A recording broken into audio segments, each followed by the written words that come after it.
खालिस्तान समर्थक हरदीप सिंह निज्वर हत्या को नहीं भारत एवं कानाडा मध्य विवाद लगी रही। एहारी मध्य गुरुवार दिन केंद्र सरकार एक बड़ निष्पत्ति नेइछंती। वैदेशिक मुखपात्र अरिंदम बागची कहिसेंती जे अनिर्दिष्ट काल पई कानाडा लोकंक पई भिसा सेवा रद्द कला भारत।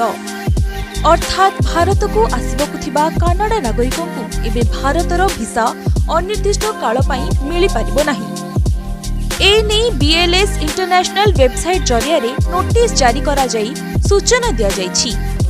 खालिस्तान समर्थक हरदीप सिंह निज्वरଙ୍କ हत्यारे भारतीय एजेंट को संपृक्ति थिबा अभियोग उपरे बागची कहिसेंती जे एहा राजनैतिक उद्देश्य रे करा जाउछि।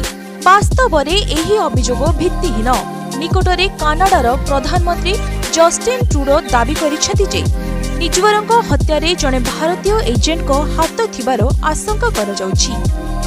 वैदेशिक मंत्रणालय मुखपात्र अरिंदम बागची कहिसेंती जे कानाडार हाई कमिशन एवं कन्सुलेट सुरक्षा को नहीं चिंतित धमक रे सम्मुखीन हेउछंती।